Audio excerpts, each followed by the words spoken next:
Anyways, Xbox. Apparently, they shut down the initiative. They shut down fucking stuff. They laid off some people, and also Perfect Dark is canceled. So go catch those rays. Nah, I can't do that now. I've never had less faith in the future of Xbox. What the heck is going on?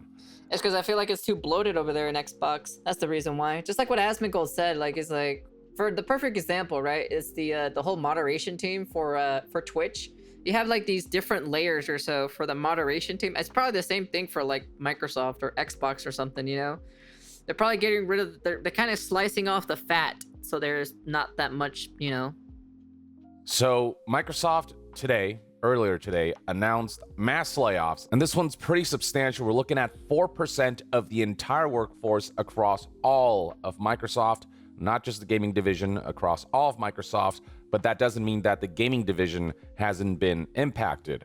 But when it comes to Microsoft as a whole, 4%, that's roughly 9,000 people impacted across the board. And that's, by the way, on top of an additional 6,000 employees that were laid off back in May of 2025 as part of quote-unquote restructuring. Now, when it comes to the Xbox division specifically, Phil Spencer sent out the following email to staff highlighting how we will end or decrease work in certain areas of the business and follow Microsoft's lead in removing layers of management to increase agility and effectiveness. Yeah, there's nothing wrong with that. Yeah, it's like literally cutting off the fat.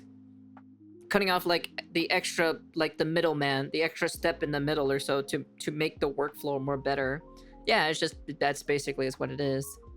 I recognize that these changes come at a time when we have more players, games, and gaming hours than ever before. And that's the part that stings. It's not like Microsoft as a company is struggling and Xbox here claim that they're doing better than ever, and yet their move is to lay off the people who made that possible. The statement continues, our platform, hardware, and game roadmap have never looked stronger. The success we're seeing currently is based on tough decisions we've made previously. No, the success you're currently seeing is based on the human beings who helped build the company and its endeavors to where it's at now. That's the real reason for success. But Phil says that we must make choices now for continued success in future years, and a key part of that strategy is the discipline to prioritize the strongest opportunities. We will protect what is thriving and concentrate effort on areas with the greatest potential while delivering on the expectations the company has for our business. This focused approach means we can deliver exceptional games and experiences for players for generations to come. There it is. It's all ultimately about protecting the corporation and its agendas. The main focus, as stated here, is delivering on the expectations the company has for our business. So how have these layoffs specifically impacted Microsoft's gaming division?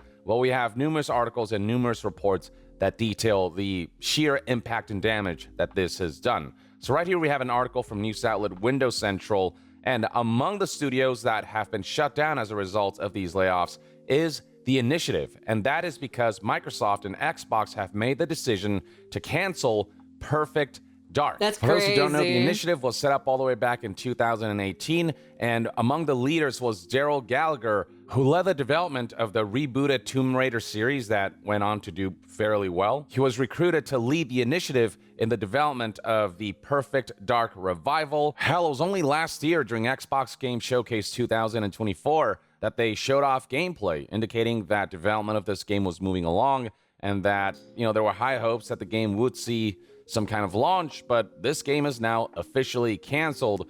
And it was that cancellation that ultimately led to the demise of The Initiative. This is a studio that essentially is never... I'd be curious to see what actually happened behind the scenes for this specific game. I think it's not, of course they're not going to explain it or so, but I'd be curious to see if, shipped a game and were solely dedicated on working on this Perfect Dark revival, but this was a troubled development that Microsoft deemed not worth the investment. And this is a damn shame because a lot of people were looking forward to this game specifically, Perfect Dark being a game series that is beloved, with Rare having established it all the way back in the N64 days. People were feeling like Perfect Dark was perfect for some kind of modern reboot. And it would seem as though like that's just something that we will not see anytime soon I think anymore. something And while we're on the happened. topic of Rare, following Sea of Thieves, they're working on this new game called Everwild. Well, guess what? Everwild has also been canceled. And then beyond that, ZeniMax Online was working on a new MMORPG codenamed Blackbird. That got axed as well. So we've got sweeping project cancellations across the board, and in turn, tons of layoffs and studio shutdowns to go along with it. Xbox Game Studio had... The curiosity is how much work they did for those projects, and what did they had to show. Because like if they had nothing good to show, then of course they're gonna cancel them. You know, why keep feeding more money to it if they're not showing much progress or any good progress, you know? Matt Booty was the one who relayed this news to staff within the company via the following email sent internally, where he essentially said the same corporate bullshit of these decisions, along with other changes across our teams, reflect a broader effort to adjust priorities and focus resources to set up our teams for greater success within a changing industry landscape, so on and so forth. Nothing of real substance here. And then right here we have a report from Jason Schreier, who through news outlet Bloomberg relayed that they've also laid off folks in the King division of Activision Blizzard King, which they bought out not that long ago for billions and billions of dollars. This is the company that develops Candy Crush, and within that company, 10% of staff will be cut, so that's around 200 jobs. Beyond that, you've got Raven Software. Yeah, but it's Candy Crush. What are you expecting from Candy Crush? Who develop Call of Duty. They also announce workforce reductions or layoffs across the board. Beyond that, Jason Schreier reports that ZeniMax Online's new MMORPG that they were working on, codenamed Blackbird, was in development since as far back as 2018. All those efforts have now been flushed down the toilet. So you're telling me they've been working on this game in 2018?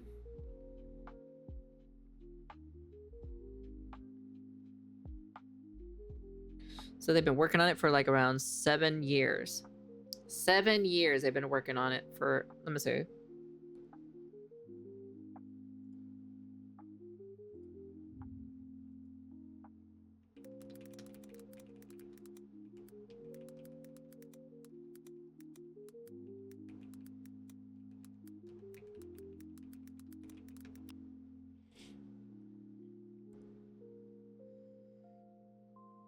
Around 4 to 8 years to make an MMORPG.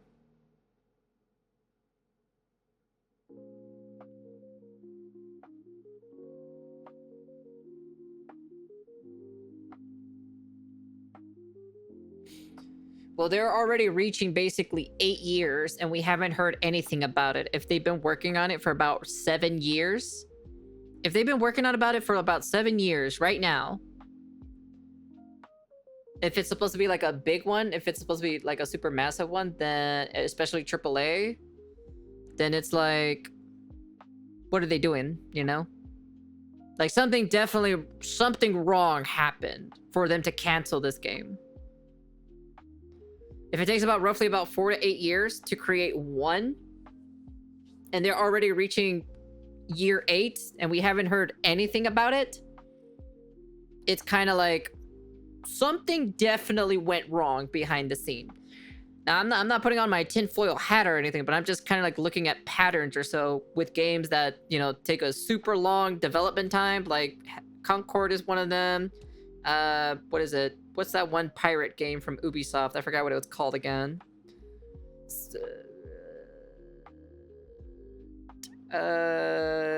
What's it called again? Is it Sea of Thieves? Is that what it's called? I thought Sea of Thieves was the Microsoft one. Skull and Bones, there you go. Skull and Bones, right, yeah. Skull and Bones, because Skull and Bones took about, what, 10 years or something like that since its initial thing. So usually if projects last a really, really, really long time, that means there's something bad happening internally, you know? Not my, you know, I'm not putting on a tinfoil hat. It's just the things that have been repeated over and over again. So it's kind of like, The way layoffs are being handled is also chaotic, according to Jason Schreier, noting a situation where employees at ZeniMax Online Studios are now watching their Slack accounts abruptly get locked out. Slack being this chat app where employees can essentially communicate. No message from HR, no word on whether they still have a job, just an ominous Slack deactivation. Maybe there's something happening going on in that Slack conversation, you know? Remember, they do have like dev conversations and stuff like that, right? But we've seen like, you know, screenshots of like what the devs talk about in those, you know, like, you know, devs things, you know? I think he needs more glasses cabinets for more useless shit in his room. You know who else got impacted by this? Hey man, don't hate Turn somebody's 10, hobbies. developers of Forza Motorsport.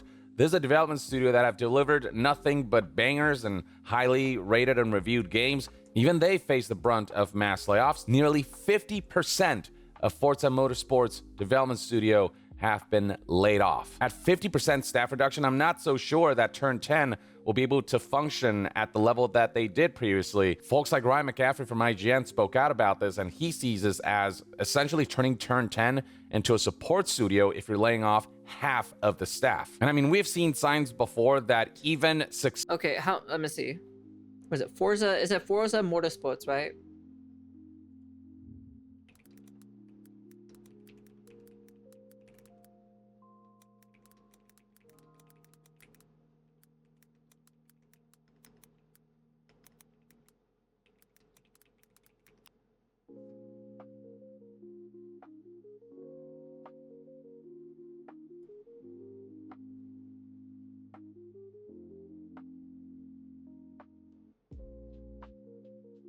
Turn 10 Studios? Okay, let's see.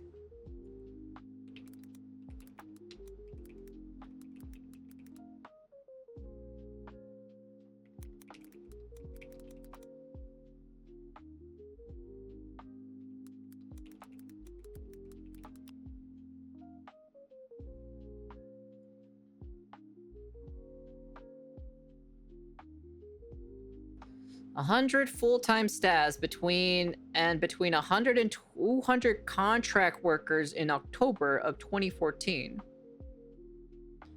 So let me see. Profile on the record read indicates that as of 2025 that they employ 168 people. So they brought in like 168 people is what I'm trying to understand.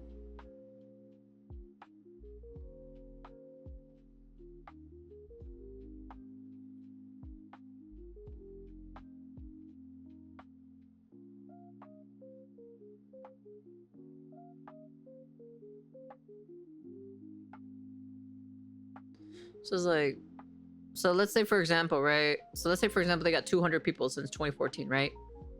200 plus another 168. So that's like what, 368 developers at that studio? But it's like, it's kind of like, you know, I'm like, you've seen like freaking the best example, Expedition 33, which literally is like a small group of people, you know, who've made that game, you know? What's the excuse of them, you know, having a smaller team? I feel like having a smaller team is a lot more efficient compared to having a bigger, you know, a bigger studio and a bigger team.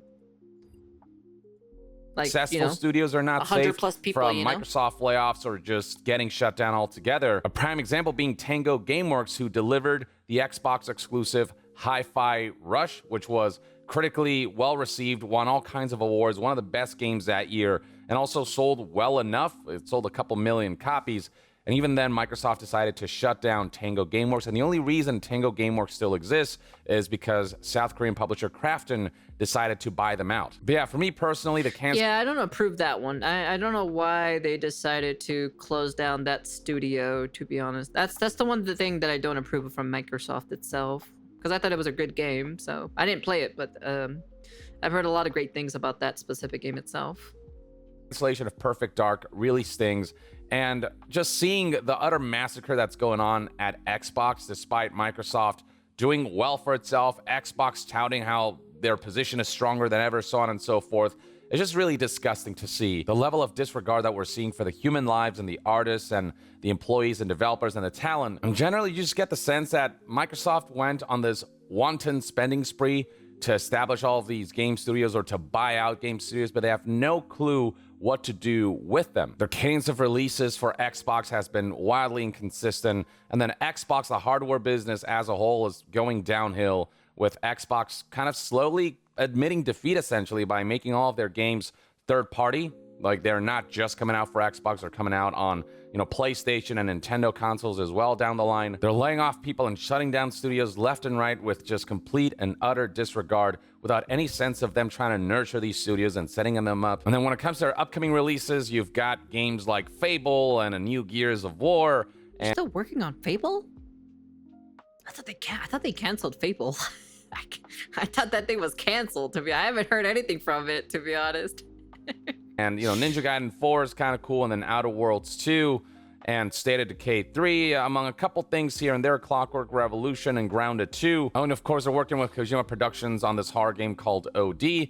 So there's some stuff cooking behind the scenes. But I don't know, compared to the competition like PlayStation and Sony and their first-party endeavors and their level of consistent quality and the IPs that they have established, Microsoft, by comparison, I don't feel like they can really compete here currently. And with Perfect Dark now being a victim of layoffs and project cancellations and trouble development and it leading to a studio shutdown, that means that Perfect Dark will likely never see the light of day, or at least not for many years. Dude. I mean, the status quo of Xbox just keeps looking worse and worse. The optics of what the future holds for Xbox just feels less and less hopeful. The degree to which Xbox has been mismanaged by Microsoft, I mean, it is just wild. Ever since Microsoft has become more involved with Xbox after the acquisition of major game companies like ZeniMax and Activision Blizzard King, ever since Microsoft has been like hands-on because they have to get a return on the amount of money they spent buying out those companies, it's all felt like it's been downhill. I just don't know what the hell Xbox is doing. I have no faith in their current roadmap in how to handle Xbox. I feel like all of the moves they've been making so far has been setting themselves up for a worse long-term future, even though they say that these layoffs and studio shutdowns and all the moves that they've been making, it's all about making things more efficient and more agile and setting up for a better... Well, yeah, of course, because as the best example, right? The best example is the one from Twitch, because of Tectone, what he said specifically, that like they have to go through so many layers just for him to get basically unbanned and everything like that. And it's like, you don't really need this many steps for it to work. Next Halo will save Xbox. Like they're just literally just trimming the fat. That's basically is what they're doing. They're making it more efficiently, and then because they saw like Expedition 33, been made by a couple of devs, junior devs, not even expert devs. They're just junior people, so they barely have a lot of work under their belt. Future, but we've seen companies use that same excuse over and over again to justify these kinds of mass layoffs and studio shutdowns and project mismanagements and cancellations. But at the end of the day, the rot starts at the core, which is leadership. Leadership just has no fucking clue what they're doing right now. All of this feels like it's face saving for the investors. All of this feels like it's in service of the corporation. You don't know that for a fact, and to be honest. Its business needs and its financial goals. I feel like he's looking at it at a very like one-dimensional kind of way. When you look at it at like other points of views, the one that I've been paying attention to was Asmongold, the way how he like looks at things or so, and it's just like, I can kind of see the reason why they would actually do it actually. Rather than in service because how the video of game industry has setting been these companies recently, and game makers up for genuine, creative, and eventually commercial success. And with how uncertain it is what studios Microsoft and Xbox will shut down, or what games they'll cancel, or what studios they'll cripple with mass layoffs, I mean, I want to have faith in many of these projects that are upcoming for Xbox, but you just never know. When stuff like Perfect Dark, which seemed like it was getting into a good place with that gameplay showcase, when stuff like that... Yeah, but remember, the character didn't look very well. The character looked like a guy. Well, it looked like a very muscular, very manly type of female. So I feel like you're kind of like missing the point and kind of like, not looking like actually within the cracks or in between the lines of certain things. When you look at it a little bit more deeper at certain perspectives, you're kind of like, this could be the reason why, this could be the other reason why, Gets canceled at this stage. I mean, who knows? Maybe Fable will see the same fate. I have no idea. Like, it's hard to be certain about anything with Xbox and its upcoming projects. I don't know, man. Once upon a time, the name Xbox inspired some semblance of confidence and some semblance of excitement.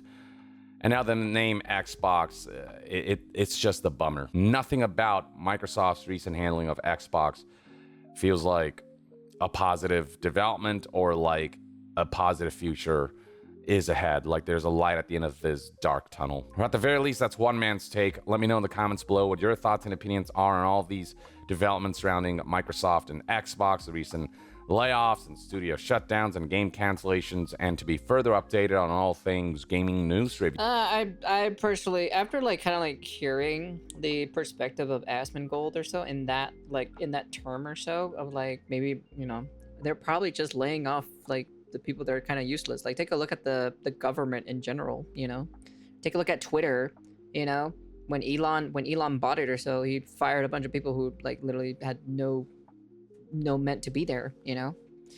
It's like basically like I think they just kind of like made us like extra layers and extra steps in like part of the company itself that doesn't really need to be there anymore, and they're just kind of just getting rid of them, you know. Like something is definitely like, it's not just, you know, oh, you know, they're laying off these people, or they're laying off these many layers in their company, they're bad, you know, blah blah blah blah blah. It was like, well, there's got to be a reason why, you know, there's got to be a reason why, you know, when you look at it, when you start looking at like everything else around you, around like not even just like the video game ecosystem and just looking at it from like face value, but like everything around you from like politics and like all that other stuff, you know, how like the government is like, you know, how they're like, you know, looked at the fundings or so apparently of the US, and like, you know, and then the way how they like they're firing other people or so, they fired like a bunch of like stuff and everything like that. So it's just kind of like, and it, plus also at the same time, it's been proven many facts that like a smaller team can work more efficiently than a bigger team. Like take a look at the indie scene, for God's sakes.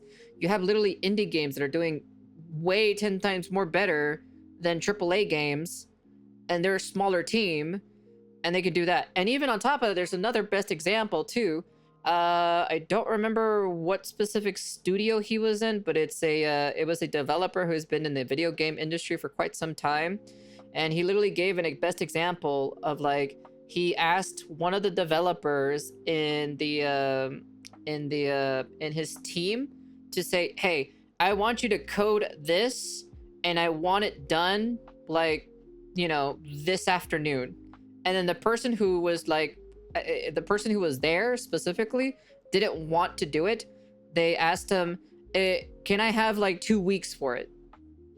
2 weeks to do a simple like AI coding thing. And the guy was like, no, you can do it by this afternoon. And then he got pulled into the office, and then the person who talked to him specifically was like, oh, you can't do that, you know, you just like, you know, he's got to have like, and he's like, and then he literally the guy that was literally talked to him explained to him directly, whoever the leadership is, right, literally explained to him that like, I just want this to be done, like I can do it myself, and it'll only take like the afternoon for this. And then they finally reached an agreement that like he'll do it, and it'll take him like a week or like 3 days or something like that, or 5 days or something like that, compared to the compared to the other guy who said he can literally do it in one afternoon. So there's a difference. There's literally a difference in that sort of like perspective. When you start looking at things like that, you're kind of like, maybe that's the reason why they're just getting rid of like people that are not really useful, you know? And it's kind of like before I was kind of like, ah, man, it kind of sucks, you know, they lost their job and everything like that. Like, yeah, before I was like that because I didn't know anything about it. But then after like looking at like other like people who worked in the video game industry and people who do that, plus also my friend telling me what's actually happening behind the scenes, it's like, yeah, they're kind of basically getting rid of like the useless people and keeping still the good ones, you know? Like they can still make video games, just only the good ones are there, compared to before where it's like the team is bloated. They have a lot of useless people that will take them literally 3 weeks to make one single AI coding for an enemy or something like that, you know? As someone who works for the government, I fully agree. Yeah, it's just like, it's kind of like, that's basically is how I'm like kind of looking at things now. You know, it's kind of like, oh no, they're just basically getting rid of like useless people, but keeping the efficiency and making it more better and more rapidly. Like I can definitely see it, you know, but that's just my personal opinion though.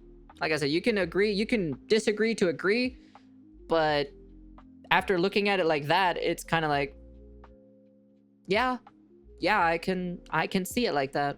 But yeah, anyways, that's the end of the video. You can comment, like, subscribe, do all that fancy jazzy stuff. But yeah, hey man, you know, it does suck that they lost their job, but at the end of the day, you know, that's how the real world is. If you're not good at your job, they're just gonna cut you out, you know, compared to someone else who, because like I'd rather, if there's like two people, right, and there's one who's an expert in their craftsmanship, and then there's one that doesn't do really good, like let's say for example, like developer A can do all of this stuff in the span of like 2 weeks, and then developer B is also in the same team but takes them 2 months to finish something. And it's kind of like, well, I'm gonna keep developer A and just fire developer B. Yeah, it's just kind of like that. People act as if having a job is a charity, something they deserve, not something they have to earn and maintain. It's like it's weird. It's like it's honestly like you have to like basically like work. You know, you got to show that you're you know, you're dedicated. That's how it works in any industry. And yeah, it's just that's in general just how it works. And overall, it's just kind of like, you know, you got to show what your worth is. You know, if you don't show what your worth is, why are they even going to hire you? You know, you're just like a waste of space. If they hire you and it takes you like 3 weeks to code an AI thing, you know, like for an enemy AI coding, and it's kind of like, why is it going to take you 3 weeks when the guy can literally do it like in 1 afternoon? Explain that to me, you know? It's just kind of like, you know, but whatever. It is what it is. Anyways, that's the end of the video, and peace.